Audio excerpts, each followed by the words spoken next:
هاد اللاعب اللي في امامكم في الصوره سميتو عبد الله وزان، كيلعب في هولندا وبالضبط في الفريق العملاق اياكس امستردام. اتراك شارة ديال العماد، راه هو العميد ديال المنتخب الوطني الهولندي ديال اقل من 15 سنه. ترك المنتخب الهولندي وجا يلعب مع المنتخب المغربي. كتشاهدوا الصوره هو في المطار هنا ديال محمد الخامس. التحق بالكتيبه الوطنيه باش يشارك الفئه ديال اقل من 15 سنه او 16 سنه، وغادي يولي يلعب مع المنتخب الوطني المغربي.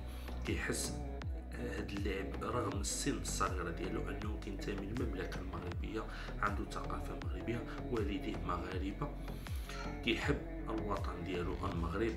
فمرحبا بك ايها الطفل الصغير عبد الله وزان. نتنبأ لك بمستقبل مشرق مع المنتخب الوطني ومع اياكس امستردام الهولندي.